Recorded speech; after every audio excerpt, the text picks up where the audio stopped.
Hey guys, it's Julie, designer at The Quilted Cow. Today's tutorial is on the helpful heifer Dainty Dirties. Before we begin, I'd like to thank my sponsors, Viking Husqvarna, Creative Grids Rulers, and Wilmington Prints.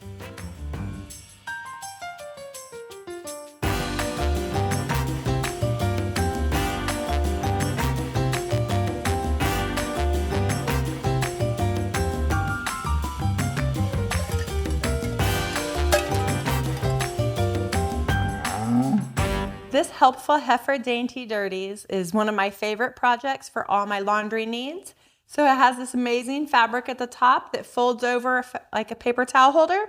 You can put all of your dirty laundry. You can wash your dainty items. You can wash napkins and small items as like little kids' socks or socks so they don't get lost. This is perfect because it just comes unsnapped.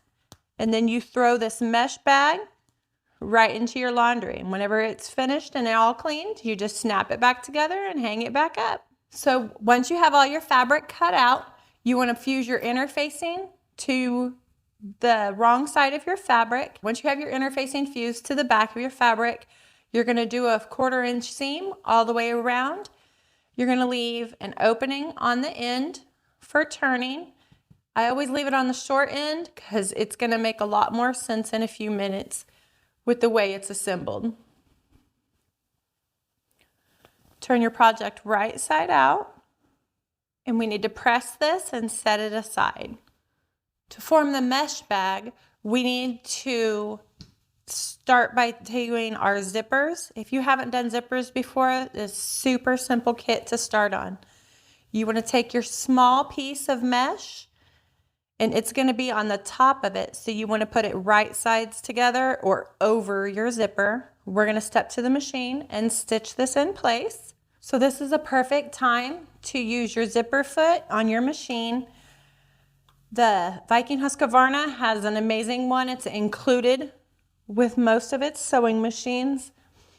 Once you have that attached, just step to your machine, and we're going to stitch a 1/4 inch seam right along the top edge of our zipper. Okay, once you have your small mesh sewn to the top, we are just going to finger press it up and out of the way.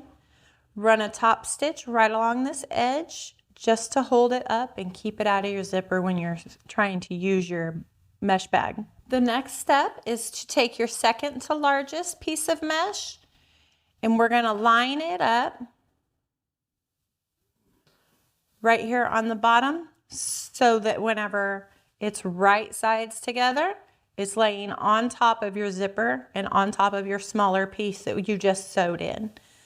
So then we're going to stitch along the bottom edge of our zipper, and then we'll top stitch it as well, and our front of the mesh bag will be complete. Once you have the front of your mesh bag assembled, we're going to move the zipper tab inside of the zipper, and we need to trim the edges even with the mesh.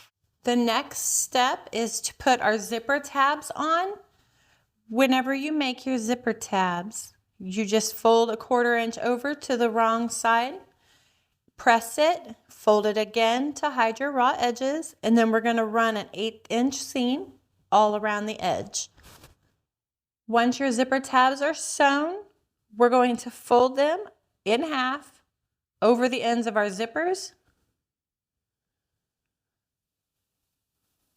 So it's going to be half on the back side and half on the front side. We are just going to follow this top stitch line that we did on our mesh right across the fabric to hold these in place. We are not going to sew across the top of it. So that way, whenever it's in the laundry, you can tuck your zipper tab into your fabric tab to keep it from catching on your items.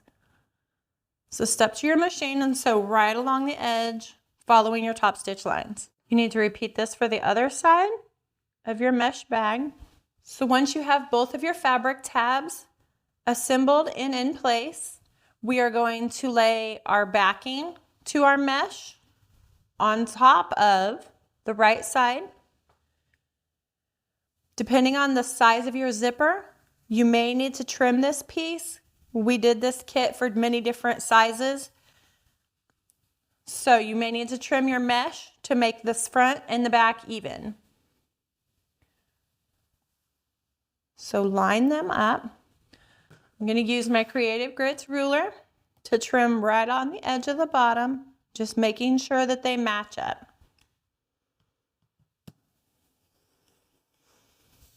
Once they are the same size, we're going to step to our machine and we're going to run a 1/4 inch seam all around the perimeter of our mesh bag. Before you do this, open up your zipper so you have somewhere to turn it through. I like to use clips to hold this in place. It just seems to work better when working with mesh to not have to put pins in it.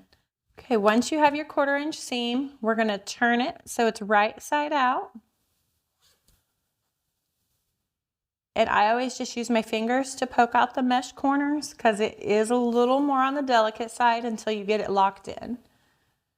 You want to use your fingers to wiggle out the edges and get your seams nice and flat. The best part of mesh is you can see right through it, so you know when it's ready. We are going to zipper back up halfway. And then we're going to top stitch around the edge of our mesh bag and stitch this all so it's nice and flat. Trim off any of your extra threads you have. And then your mesh bag is assembled and ready to go. And we will add the snaps to it in a few minutes. First, let's add our snaps to our fabric and we'll get those all secure and in place. And we'll come back and finish off the mesh. Okay, back to our fabric, and we're going to poke out our corners and get this ready to go. Stiletto is the perfect tool to do that. We also have numerous different kinds of point turners that we sell at the Quilted Cow. The first step with your fabric is we're going to run a top stitch, but this time we're only going to run a top stitch on the long sides, and we're going to leave this opening in place so we can add our snaps in, and that way we can hide our caps inside of the fabric and it won't be as noticeable. So first you're going to run the top stitch on the right and the left sides on the long sides, and let's step to our machine and do that. And now the next step to do this is we are going to mark our points where our snaps go. So I always grab a friction pin that'll show up really well, and then you can just iron it away. I always like to use my smaller ruler when I do this. Creative Grids has this amazing one. It's 4.5 inches. It's 4.5 inches by 8.5 inches.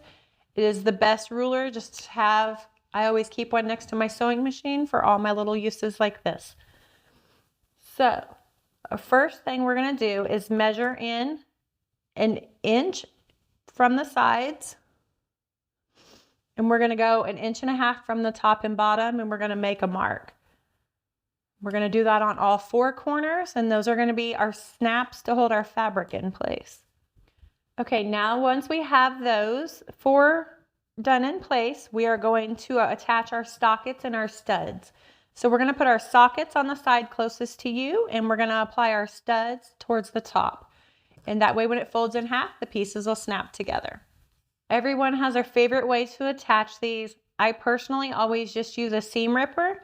So what I'm going to do is I am going to put my fingers right inside, and I'm going to just poke a hole right where this dot's at. And just give a little tiny tear. Maybe 3 or 4 little strings of fabric is all you need. Just enough so you can fit the post from your cap right in. Reach inside the fabric, and you are going to just situate your post right underneath it, and it will slide right through the hole you just made. If it's not fitting, you can always just use your seam ripper to cut just a couple more little threads of fabric. So once you have your post situated, we're going to add the studs on the top. And just snaps in place. We're going to go through and do this next one over here the same way. Now that's snapped into place, we're going to get the sockets and we're going to attach them right on the bottoms. So now you have your 2 studs on the top, your 2 sockets on the bottom, and your fabric will snap together. The next piece we need to do is we need to mark where our mesh snaps onto our fabric. Once again, using your small ruler, we are going to mark the center of your fabric, and we're going to mark it a 1/2 inch up. From the bottom edge, we're going to mark 1 inch over and a 1/2 inch up, so it will be located directly under your socket. This is the reason why we did a top stitch on the long edges, so that we can get these snaps in and it won't be in our machine's way when we're trying to top stitch the other parts closed. So once you have these 3 pieces done, we are going to attach our studs to our fabric, and we're going to attach our sockets to our mesh pieces. So you'll need 3 caps, and you will need three stud pieces. We're going to attach our stud pieces to our fabric and our sockets to our mesh. Once again, we're just going to poke holes right where we did our 3 dots, and then you can reach in, and you can attach all your caps to the inside. You'll repeat that step to do the remaining caps and the remaining studs. Once you have your stud pieces assembled onto your fabric, you want to take your finished mesh, and we are just going to lay it right down on top of it so you can find out exactly where you would like your caps to be at. They'll be in the same locations, about a 1/2 inch in from the corners. And with this, you don't have to poke a hole or anything. You just wiggle it through the mesh to find its proper location. Get that one snapped on. You'll repeat the same thing for the remaining 2. Now that your mesh attaches to your fabric, we're going to take it back off and go through and do our top stitching to finish off the fabric on our bag. Next, you will step to your machine and run a top stitch on your short sides. From the top to the bottom, make sure you're locking your stitches in place. Next, you can snap your mesh back on, and you've completed your Dainty Dirties. You can find the helpful Heifer Dainty Dirties kit on our website at thequiltycow.com or on our Facebook Lives on Tuesdays and Wednesdays. Please like and subscribe for more tutorials, and thanks for watching.